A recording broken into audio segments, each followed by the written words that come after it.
RRB, l'invité du matin. Bonjour Jean-François Bodin. Bonjour Nicolas. Vous recevez ce matin le cofondateur d'Opus Sensei, une nouvelle association dans le domaine de la santé. Oui, le docteur Kaïdir Saïdi est avec nous. Bonjour. Bonjour. Merci d'avoir accepté notre invitation. L'Opus, c'est effectivement le nom de cette nouvelle association, Opus pour Organisation des professionnels et des usagers du système de santé de Nouvelle-Calédonie. On va essayer de comprendre ce que vous avez mis en route parce que c'est un vaste chantier que vous avez ouvert avec tous les acteurs de la santé. C'est important pour vous et vous allez le dire. Alors l'idée, c'est quoi ? C'est de repenser le système de santé en Calédonie, mais à partir aussi des besoins et des observations des acteurs de terrain. C'est un peu ça l'origine de cette association ? Exactement. Aujourd'hui, le système de santé de la Nouvelle-Calédonie est en grande difficulté financière et n'a pas de visibilité. Le système est complètement éclaté et donc il faut modifier la gouvernance du système de santé. Il y a un projet en cours porté par le gouvernement et les élus du Congrès autour d'une agence indépendante de régulation qui concentrerait les pouvoirs du système de santé.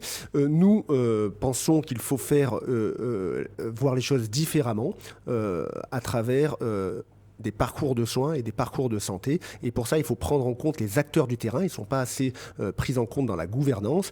Est venue l'idée de se regrouper, si vous voulez, autour d'une organisation. Parce qu'au jour d'aujourd'hui, jusqu'à hier, il y avait des syndicats, des associations un petit peu. Chacun portait un petit peu sa voix et ses petits combats de façon un petit peu perdue d'avance. Et donc, on s'est regroupé pour savoir qu'est-ce qu'on avait en commun. Et on a réussi à faire émerger une proposition commune et consensuelle de l'ensemble des acteurs de santé, usagers, infrastructures et professionnels, autour d'un projet de gouvernance. Alors vous avez dit nous en parlant des acteurs de santé de terrain, des syndicats, des professionnels, mais qui sont-ils exactement ? C'est vraiment tout le système, l'organisation des soins qui est représentée au sein de l'Opus ?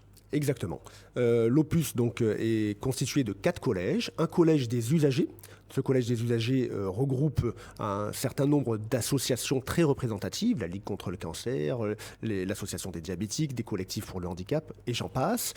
Vous avez un collège des professionnels de santé, et là vous avez l'ensemble des syndicats des professionnels de santé. Vous avez un collège du médico-social, où vous avez toutes les représentants des EHPAD, des centres médico-sociaux, et vous avez enfin un collège des structures de santé privées, qui sont la clinique, la radiothérapie, le centre de CSSR et l'UDNH. Chaque collège, si vous voulez, va désigner avec un règlement intérieur des délégués, des représentants, au total de 6, qui vont constituer le bureau de l'Opus. Et ces 6 délégués ont vocation à participer à la gouvernance du futur système de santé. Parce qu'on pense que ce sont les acteurs du terrain qui connaissent le mieux les difficultés pour pouvoir copartager la décision avec les financeurs afin d'améliorer les parcours de soins. Alors c'est cette organisation qui a été validée lors d'une assemblée générale hier, mais c'est un sujet évidemment sur lequel vous travaillez depuis plusieurs mois, voire déjà plusieurs années.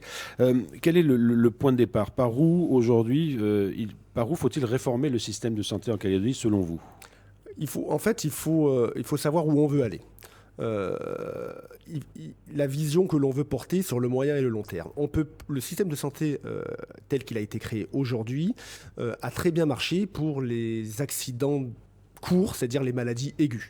Aujourd'hui, comme vous le savez, il y a des maladies chroniques, c'est-à-dire que les gens ont des pathologies qui vont durer de très longues années, et donc il faut les accompagner, coordonner leur parcours de soins. Et c'est une part importante de la population. C'est 50, par exemple, en Nouvelle-Calédonie, il y a 50 000 personnes qui sont inscrites en longue maladie. 20% quasiment de la population. Voilà, et ces 50 000 personnes concentrent à elles seules quasiment plus de la moitié des dépenses de santé. Et ce chiffre va augmenter avec le temps, et donc il faut absolument, pour éviter que le système s'effondre, accompagner les personnes qui sont en longue maladie dans un parcours de soins, et donc pour ça, il faut changer les organisations des professionnels, changer les modes de rémunération, changer l'interopérabilité du numérique pour améliorer les parcours de soins. Ce n'est plus possible aujourd'hui. Tous les jours, vous avez des patients qui rentrent en dialyse, des patients qui étaient en maladie chronique, qui rentrent en dialyse pour des défauts de parcours de soins. Et donc, c'est indispensable d'améliorer ces parcours. Et pour améliorer ce parcours, c'est-à-dire pour coordonner les professionnels de santé, qui de mieux que les professionnels eux-mêmes pour savoir qu'est-ce qui marche pas autour d'un périmètre, d'un bassin de population identifié, pour s'organiser et proposer ces parcours de soins. Donc il faut intégrer les professionnels de santé dans la gouvernance avec les financeurs pour savoir comment on améliore ces parcours. Et on pense que c'est dans cette voie-là qu'il faut aller et non pas une agence administrative qui pourrait gérer en fait cette problématique. Si on n'a pas cette vision des parcours de soins, on ne pourra pas sauver le système de santé de la Nouvelle-Calédonie. Cette démarche que vous avez expliquée, elle a fait l'unanimité au sein de l'Opus, c'est-à-dire au sein de toutes les professions et toutes les organisations représentées? Alors elle a fait non seulement l'unanimité au sein de l'Opus, mais elle a convergé également avec les réflexions de la CAFAT et les réflexions de l'hospitalisation publique, c'est-à-dire Medipol, CHS, CHN, qui également pensent, comme nous, qu'il faut réformer la gouvernance autour d'une démocratie sanitaire et sociale, c'est-à-dire autour de la CAFAT, avec les acteurs et les payeurs. C'est la gouvernance véritablement qui est l'enjeu de ce projet, de cette réforme du système de santé. Vous l'avez dit, il y a un autre projet en route aujourd'hui au niveau des institutions. Et on se souvient qu'il y a eu un rapport de l'IGAS qui a préconisé la création d'une agence, etc. Comment vous allez valoriser votre proposition? Comment vous allez la faire vivre? Comment vous allez l'expliquer aux élus? Donc on a commencé avec une délégation avec la CAFAT et l'hospitalisation publique et donc l'Opus à présenter notre proposition de réforme de la gouvernance auprès des élus qui prennent acte donc de cette proposition et je pense qu'il faut que ça fasse leur chemin dans ce qu'ils veulent mettre en œuvre. Je pense qu'on a un accueil qui est relativement bienveillant en ce moment. Nous pensons que c'est la seule réforme possible pour moderniser le système de santé calédonien, mais surtout pour le sauver. Elle a également l'avantage de pouvoir être mise en œuvre très rapidement. On pense que dans les 6-8 mois, nous pouvons mettre en œuvre cette gouvernance du système de santé, alors qu'une agence mettrait plusieurs années, elle aurait un coût, mais surtout elle serait probablement vraiment déconnecté du terrain et donc empêchera les parcours de soins qui est le cœur, si vous voulez, du projet. Alors vous l'avez évoqué, on a parlé de la gouvernance, on a parlé de la médecine de parcours, mais dans votre projet, il y a aussi pas seulement les soins, il y a aussi la prévention, parce qu'aujourd'hui la politique préventive, elle est trop éclatée en Calédonie, il faut aussi la concentrer et la mener différemment? Exactement, c'est-à-dire qu'il y a en fait la vision de la réforme du système de santé, elle doit se porter autour de 2 axes, les soins, parcours de soins coordonnés, mais également la santé, c'est-à-dire il faut s'occuper des malades, les soins, mais il faut également s'occuper des personnes qui sont en bonne santé pour éviter qu'elles deviennent malades. Donc c'est la prévention. Aujourd'hui, cette prévention, elle est éclatée entre les provinces, la SS, la DAS, les professionnels de santé. Il faut la concentrer autour d'un opérateur de la prévention. On pense que c'est l'agence sanitaire et sociale, et qui doit être exclusivement dédiée à cette fonction. Pour schématiser, nous pensons que la gouvernance doit être très simple. Vous avez un axe, un pôle, si vous voulez, stratégique, ce sont les élus, la DAS, et les pouvoirs publics qui fixent l'enveloppe globale pour la prévention, l'enveloppe globale pour les soins, les objectifs de santé publique qu'ils souhaitent avoir. Et vous avez 2 opérateurs, le Conseil de santé, vous avez la CAFAT, l'Opus et l'hospitalisation publique, qui mettent en œuvre la politique des soins. Et vous avez un opérateur de la prévention, l'Agence sanitaire et sociale, qui décline les axes de prévention avec le budget qui est alloué. Donc c'est un système clair, transparent, avec des lignes de financement visibles. Docteur Kader Saïdi, vous l'avez dit, il y a urgence aujourd'hui à réformer le système de santé. Ce système pourrait fonctionner d'ici 6 mois, vous le dites. Il y a vraiment urgence à ce point-là, c'est-à-dire qu'aujourd'hui on va dans le mur et si oui, à quelle échéance?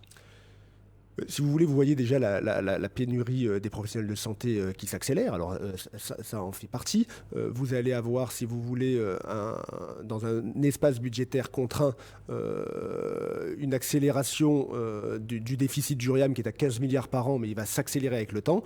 Il y a urgence, bien sûr, pas à moyen terme, à court terme, de mettre en place cette réforme du système de santé. C'est pour ça que nous sommes rassemblés très rapidement et nous avons très rapidement converger vers une solution consensuelle. C'est un fait inédit.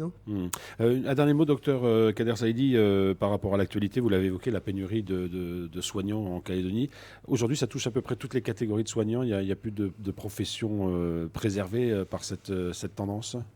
Oui, alors l'origine, elle est multifactorielle. Vous avez le numerus clausus, mais vous avez surtout quelque chose que n'ont pas pris en compte un petit peu les gens, c'est que les profils des professionnels de santé a changé. Maintenant, un professionnel de santé, il souhaite de moins en moins investir parce qu'il a peur de l'avenir, que ce soit en Nouvelle-Calédonie ou ailleurs. Les gens, il y a une incertitude chronique globale qui fait que les acteurs ne veulent investir. C'est pas acheter un cabinet, voilà. pas acheter une clientèle. Généralement, maintenant, les professionnels de santé veulent de moins en moins investir. Ils veulent plus travailler seuls. Ils veulent travailler en groupe. Ils veulent avoir le choix et la liberté de leur installation. Ils veulent avoir des rémunérations conséquentes, enfin en rapport avec leur travail. Et si vous voulez, aujourd'hui, en Nouvelle-Calédonie, on remplit aucune des cases. Si vous voulez, on a plutôt tendance à travailler seul. On a plutôt tendance à avoir des rémunérations gelées depuis 30 ans. On a plutôt tendance à ne pas travailler de façon coordonnée. Et on a plutôt tendance, si vous voulez, voilà. Donc on ne peut pas... se mettre des charges un peu trop lourdes. Donc si vous voulez, et cette réforme du système de santé, en mettant à table tous les acteurs du système de santé pour des réorganisations professionnelles, ça pourra, nous semble-t-il, attirer de nouveaux professionnels. Dr Kader Saïdi, cofondateur de l'Opus, l'organisation pour le système et la refonte en quelque sorte du système de santé. Merci beaucoup d'avoir été avec nous ce matin. Merci à vous.